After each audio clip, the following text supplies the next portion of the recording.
नमस्कार, मैं अजीत और आप देख रहे हैं ऑप इंडिया। अभी हाल ही में एक खबर आई कि रवीश के मालिक और एनडीटीवी के प्रोमोटर जो हैं प्रणय रॉय और राधिका रॉय, उनकी वाइफ है, इन दोनों पर सेबी ने, security and exchange board of India ने कुल 27 करोड़ का जुर्माना ठोका है। RRPR होल्डिंग्स प्राइवेट लिमिटेड एक संस्था है, RR से राधिका रॉय, PR से प्रणय रॉय, ये दोनों जो हैं उसके प्रोमोटर हैं, शेयर होल्डर्स हैं और इनके ऊपर जो है सेबी ने गलत तरीकों के इस्तेमाल का अपराध जो है लगाया, वो सिद्ध हुआ है। इन्होंने एक कंपनी से 350 करोड़ का लोन लिया था और उसकी शर्तें कुछ ऐसी थी जिसमें एनडीटीवी के बिजनेस पे सीधा प्रभाव पड़ सकता था और उस बात को इन्होंने अपने शेयर धारकों से, जो शेयर होल्डर्स हैं, उससे छुपाया, जिनके कारण जो है, और स्टॉक एक्सचेंज से भी छुपाया, जिसके कारण ये एक अपराध की श्रेणी में आता है और उस पर जो है 27 करोड़ का ये पड़ता है। और जिसने लोन दिया, जिसने 350 करोड़ का लोन दिया, VCPL करके कंपनी है, उसने एक परोक्ष तरीके से एक शर्त था, उसमें कंडीशन है, क्लॉज था कि वो एनडीटीवी में 30% शेयर होल्डिंग उसको मिल जाएगी ये घुमा के जाने से। ये तो एक आज का केस हुआ। इसके साथ प्रणय रॉय और राधिका रॉय पे लगातार, मतलब इनकम टैक्स का लगा है इनके ऊपर बहुत बड़ा, उसके बाद मनी लॉन्ड्रिंग के केसेस चल रहे हैं और उसके बाद CBI ने इनके ऊपर जो है अलग केस दाखिल किया हुआ है और इस पर मूलतः एनडीटीवी किस तरह से जो है लगातार तरह तरह की कंपनियां क्रिएट करता रहा और सैकड़ों करोड़ों रुपए के हेर फेर जो है अलग अलग लोगों के द्वारा, अलग अलग कंपनीज के नाम पे, जिसका कोई बिजनेस नहीं होता था, सिर्फ काम था उसका पैसों का, मतलब भारत से कोई इन्वेस्ट करता था, वो घूम फिर के और वापस में इन कंपनियों के बड़ा ही कॉम्प्लेक्स सा वेब बना होता, उसके जरिए आता था। तो उसी में पिछले महीने 28 नवंबर को इनसाइडर ट्रेडिंग का भी इनके ऊपर आरोप लगा था और प्रणय रॉय और राधिका रॉय पर सिक्योरिटीज मार्केट में उसमें डील करने पे प्रतिबंध लगा दिया गया था कि आप जो है वहाँ पे ट्रेड नहीं कर सकते। लगभग 17 करोड़ या 16 करोड़ 97 लाख रुपयों का जो है इन्होंने गैर कानूनी तरीके से लाभ कमाया था। इसके कारण नवंबर में जाके इनके ऊपर एक बैन लगता है कि आप सिक्योरिटीज मार्केट में डीलिंग्स नहीं कर सकते हैं। उसी तरह 21 अगस्त 2019 की अगर बात की जाए तो इन दोनों पर 2007 से 9 के बीच FDI के नियमों को तोड़ने के लिए एक और केस चल रहा था, जिसमें लगभग 1222 करोड़ रुपए या 163.43 मिलियन डॉलर के फ्रॉड का जो है सामने आई बात।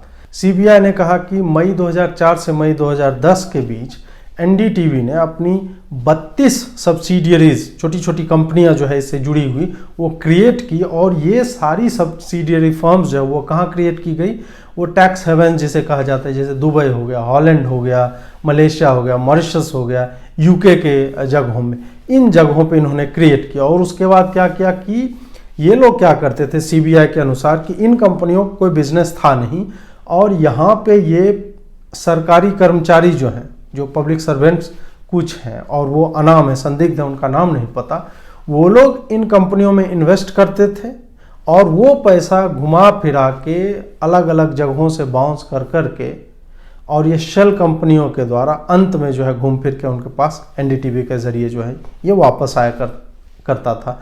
तो इन कंपनियों का कोई वैसा बिजनेस था नहीं, मतलब ऐसा है कि 32 आपने कंपनी कहीं बनाई है, एनडीटीवी का सब्सिडरी है, वो कहीं पे कुछ कर रहा होगा, लेकिन नहीं, उनका काम सिर्फ पैसों का हेर फेर था, ऐसा CBI ने कहा। एक और मामले में जो 20 जून 2019 को सामने आता है, उसमें इनकम टैक्स अपीलेट ट्रिब्यूनल है, उसने कहा कि RRPR जो राधिका रॉय प्रणय रॉय होल्डिंग्स लिमिटेड है, उससे एनडीटीवी ने 34.79 लाख शेयर, मतलब लगभग 35 लाख शेयर 4 रुपये के हिसाब से खरीदी थी, जिसका मार्केट रेट 140 रुपये प्रति शेयर था। 4 रुपये से खरीदी, मार्केट रेट 140 था। ऐसा करने के पीछे का उद्देश्य ये होता है कि आपको जब शेयर आप खरीदते हैं, वो करते हैं ट्रेडिंग, तो उस पर एक टैक्स लगता है। तो वो जो टैक्स है, आप जितना पे खरीद करेंगे उतने पे ही आपको टैक्स लगेगा।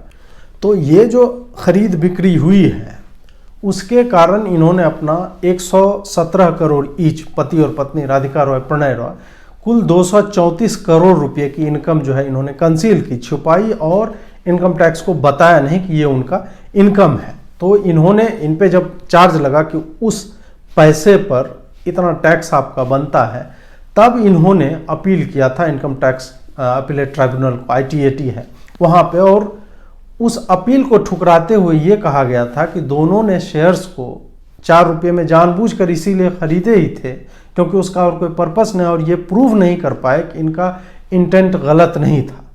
इस पे जो है प्रणय रॉय ने बाद में बोला अलग अलग जगहों पे कि नहीं, ये सब जो है हमें थ्रेटन किया जाता है, फ्रीडम ऑफ प्रेस है, फलाना ढिमका, इस तरह की बातें इन्होंने कह के और उस बात को दबाने की कोशिश की। इन बातों पे जब भी ये मतलब इनके ऊपर 3 मेन केसेज हैं और तीनों जो है इंटरलिंक्ड हैं कहीं ना कहीं, सब में RRPR होल्डिंग्स प्राइवेट लिमिटेड और NDTV ही आता है, और उसमें कैसे लोन लिए गए और लोन को चुकाने के लिए इन्होंने किस तरह से NDTV में बैकडोर एंट्री देने की कोशिश की, किसी दूसरी कंपनी को शेल कंपनीज क्रिएट किए, मनी लॉन्ड्रिंग किया, FDI के नॉर्म्स को वायलेट किया, और उसके बाद जब इनके ऊपर छापा पड़ता है, छापा ये भी नहीं कि इनकी गिरफ्तारी हो रही है, छापा पड़ता है, तब ये चिल्लाने लगते हैं कि नहीं ये तो प्रेस के फ्रीडम के ऊपर हमला है। अब हमें ये बात देखनी होगी कि क्या प्रेस फ्रीडम या क्या पत्रकार बन जाना आपको भारतीय दंड विधान या भारतीय कॉन्स्टिट्यूशन ऑफ इंडिया जो है वो है, या फिर भारत के और लॉज जो हैं, कानून है, चाहे अलग अलग चीज़ों को लेके कानून जो है, सिक्योरिटीज़ मार्केट के अलग अलग रेगुलेशंस हैं, उनके कानून हैं, उनसे क्या आपको ऊपर कर देता है या आपको इम्यूनिटी मिल जाती है क्या?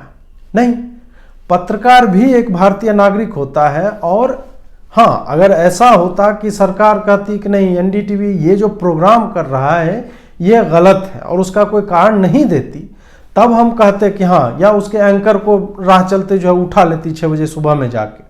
क्यों भाई? क्योंकि उसने जो है नरेंद्र मोदी का नाम ले लिया और उसका एक भी शो जो है मोदी के मतलब हर एक शो मोदी के विरोध में ही होता है। अगर ऐसा करने पे उसे उठा लिया जाता, तब आप कहते कि हाँ, प्रेस जो है, प्रेस फ्रीडम जो है वो कर्टेल की जा रही है, उस पर जो है हमला हो रहा है।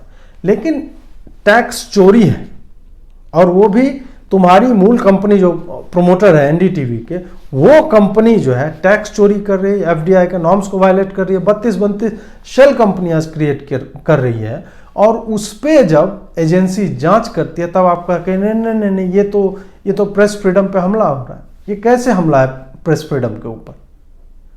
ये तो वही बात हो गई कि आप अपने आप को सामान्य नागरिक से कहीं ऊपर मानते हैं। आपने पास्ट में अगर टर्म्स एंड कंडीशंस को, लॉ को ट्विस्ट करके अपना एक रास्ता अख्तियार कर लिया, आप किसी सत्ता की चाटुकारिता में लगे रहे होंगे या जो भी कारण रहे होंगे, क्योंकि आप इतने साल बचते कैसे रहे? ये एजेंसियां या सरकार क्या कर रही थी उस वक्त? और हाँ, अगर इन्होंने गलत नहीं किया तब फिर ये क्यों चिल्ला रहे? कोर्ट में जाएगा, साबित हो जाएगा ना। इनकम टैक्स अपीलेट ट्राइब्यूनल ने, अपीलेट अथॉरिटी है, उसने भी तुम्हारे क्लेम्स को रिजेक्ट किया, और जो भी इन चीज़ों को स्टडी करने वाले लोग हैं उन्हें पता होगा कि ये कैसे काम करता है। 4 रुपये में तुम शेयर खरीद रहे हो, उसके ऊपर टैक्स दे रहे हो, और उसका मार्केट वैल्यू 140 रुपये। ये तो मूर्ख आदमी को भी समझ में आएगा कि तुम यहाँ पे क्या करना चाह रहे हो। तुम जो है मतलब 1222 करोड़, आप सोचिए 1222 करोड़ कोई छोटा अमाउंट नहीं। वो जो है तुम इधर उधर से जो है UK, दुबई, मलेशिया, मॉरिशस के जरिए जो है चैनल करके 32 सब्सिडरी कंपनी क्या करती है तुम्हारी? अगर कुछ करती है तो बताओ ना, अगर कुछ नहीं करती है तो शेल कंपनी है, उसके बारे में जांच होगी तो सामने आ जाएगा। तुम्हारे पास अगर उसका बिजनेस दिखाने के लिए कुछ है, यू शो इट। और ये इसलिए भी ज़्यादा जरूरी हो जाता है क्योंकि ऐसे लोग, इन्हीं के एंकर हैं रवीश कुमार। हाल ही में एक चीज़ जो है झूठी साबित हुई कि आपने डी कंपनी के नाम से कैरवा ने एक रिपोर्ट छापा, और ये पूरा गिरोह है वामपंथियों का। तो ये गिरोह एक साथ कोहोर्ट में काम करता है। तो ये जब उधर से छापा तो रवीश जो है उसको रटते रहे कि बताई कि NSA का बेटा ही जो है केमन आइलैंड्स में मतलब सफ़ेद कर रहा है पैसों को, तो तुम्हारा मालिक भी तो वही कर रहा है। उसमें भी कोर्ट में कुछ साबित नहीं हुआ था। अगर मान लेते हैं कि इन्वेस्टिगेटिव जर्नलिज्म हो रहा है तो साबित तो नहीं हुआ ना, उसमें कोर्ट में केस चलता, उसके बाद साबित होता। जयराम रमेश ने माफ़ी मांग ली, जिसने सबसे ज़्यादा इस मुद्दे को उठाया था, बोला कि हमारे प्रेस कॉन्फ्रेंस को भी हटाओ, और तुमने भी शो किया था, तुमने आज तक माफ़ी नहीं मांगी है। तो उसी लॉजिक से अगर देखा जाए कि तुम्हारे ऊपर सिर्फ आरोप लगे, यहाँ तो आरोप सिद्ध हुए हैं, यहाँ आरोप सिद्ध हुए हैं, इनकम टैक्स अथॉरिटी ने सिद्ध किया है और अपीलेट ट्राइब्यूनल ने भी रिजेक्ट कर दिया है। उसके अलावा तुम्हारे ऊपर अलग अलग एजेंसी जो है क्रेडिबल एविडेंस लेके जा रही हैं, तब तुम क्यों नहीं करते हो अपने मालिक के? तुम इतना ही अगर पुरोधा हो जर्नलिज्म के, तुम इतना मतलब अपने आप को एकमात्र जर्नलिस्ट बताते हो, तो तुम क्यों नहीं करते हो? तुम्हें तो सीखना चाहिए, तुम्हें एक मिसाल बननी चाहिए कि जिस कंपनी में काम कर रहे हो उसी का मालिक, अगर कंपनी ही गलत तरीके से मतलब उस पर आरोप लगा है, तो तुमने उस पर क्यों नहीं शो किया? तुमने फैक्ट्स क्यों नहीं ले आउट किया? तुम प्रणय रॉय को बुलाते और एक शो करते कि आप बताइए कि आपके ऊपर इस तरह के चार्जेस लगे हैं, क्या तुमने ऐसा किया? तुमने ऐसा नहीं किया। तुम जो है ज्ञान देते हो, तुम ज्ञान देते हो, फिलीपींस में तुमको अवार्ड मिलता है, वहाँ से ज्ञान देते कि मैं यहाँ अवार्ड ले रहा हूँ और वहाँ मेरे जो प्रमोटर हैं, मेरे मालिक हैं, उनके ऊपर जो है छापा पड़ रहा होगा। तो छापा कोई कुछ करता है तब पड़ता है, और उसने कुछ नहीं किया तो वहाँ कुछ नहीं मिलेगा। तो ये तो इंटिमिडेट तुम सिर्फ छापा मार के नहीं कर सकते ना, उसके बाद इसका तो प्रॉपर फॉलो अप आ रहा है, इस पर तो कोर्ट में केस चल रहा है और उस तारीखें आ रही है और हर बार कुछ ना कुछ नया चीज निकल के आ रहा है। तुम ये कह के प्रणय रॉय नहीं बच सकते कि नहीं ये टेक्निकल चीज है, मैंने टैक्स नहीं छुपाया था, और इस तरह की बातें करके ये बात भी करनी है तो सामने आके बताओ। तुम इसके पीछे क्यों छुपते हो? और जो ही तुम इसके पीछे छुपते हो कि नहीं प्रेस फ्रीडम पे हमला हो रहा है, नहीं, प्रेस फ्रीडम पे हमला नहीं है। और प्रेस फ्रीडम पे हमला तब भी नहीं था जब तुम्हारे पे 2 दिन का बैन लगाने की बात चली थी, और वो बैन अल्टीमेटली नहीं लगा, जबकि तुम क्लियर वायलेशन ऑफ जो भी आईबी मिनिस्ट्री का ऑर्डर था कि आप कोई भी टेररिस्ट के अगेंस्ट ऑपरेशन हो रहा है या नक्सल्स के अगेंस्ट ऑपरेशन हो, उसको लाइव नहीं रिपोर्ट कर सकते। तुमने न सिर्फ लाइव रिपोर्ट की, बल्कि जो अहम जानकारियां थी कि कहाँ पे हथियारों का डिपो है, कहाँ पे कौन सा हैंगर है, कहाँ पे एम्युनिशन का डिपो है, ये सारी चीज़ें तुमने आउट कर दी, तुमने बाहर की। तुम्हारा इंटेंट क्या हो सकता है वहाँ पे? किसको तुम बताना चाह रहे?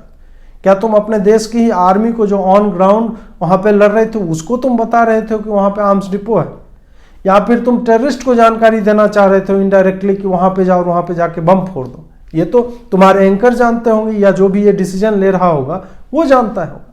और उसके बाद जब क्लियर वायलेशन है कि लॉ ऐसा है और उसके अगेंस्ट तुम गए कि लाइव रिपोर्टिंग नहीं करनी है, तुमने न सिर्फ लाइव रिपोर्टिंग की बल्कि अहम जानकारियां जो है तुमने पब्लिक में डाल दी, तब तुम्हारे ऊपर जब केस बनता है तब कहना नहीं ये प्रेस फ्रीडम पे हमला है। वो भी तुम पे बैन नहीं लगा अंततः। ये तो सरकार की मतलब दरिया दिली कहनी चाहिए। तो उसी तरह अभी जो है इन लोगों को सामने आना चाहिए, इन लोगों को बोलना चाहिए कि ये क्या हो रहा है और ये क्यों हो रहा है। इसके ऊपर प्रॉपर एक शो होना चाहिए, एक शो नहीं लगातार होना चाहिए, और ये एक्सप्लेन करना चाहिए कि तुम पे इनकम टैक्स का, तुम पे सीबीआई का, तुम पे और लोगों का, सेबी ने जो आज 27 करोड़ का लगाया है चपत, उस पे ये सारा क्यों पैसों के हेर फेर का इतना ज्यादा कैसे अपराध तुम्हारे ऊपर साबित हो रहा है और क्यों साबित हो रहा है, इस पे सामने आके बोलने की आवश्यकता है। ये हम फॉलो कर रहे हैं। इस पे जैसे जैसे जब भी आएगा, हो सकता है 3 महीने बाद कुछ आए, तो हम जो है इनके बारे में और भी आपको बताते रहेंगे। दूसरी बात और आपसे कहना चाहूँगा कि आप में से बहुत लोगों ने मुझे कंप्लेन किया है कि उन्हें नोटिफिकेशन जो आप इंडिया के वीडियोज़ का नहीं जाता है। तो आपसे गुजारिश है कि आप नोटिफिकेशन और बेल आइकन जो है उसको दबा दीजिए, सब्सक्राइब कर लीजिए अगर नहीं किया हुआ है तो, और फिर से देखिए अगर तब भी नहीं होता है तब हमें आप कमेंट में अवश्य सूचित करें। आप हमें जो सहयोग करना चाहते हैं तो स्क्रीन पे opindia@kotak हमारी UPI ID है, और दूसरे तरीक़ों से करना चाहते हैं तो आप जाके opindia.com/support पे जाके कर सकते हैं। जुड़े रहिए। बहुत बहुत आभार आपका। नमस्कार।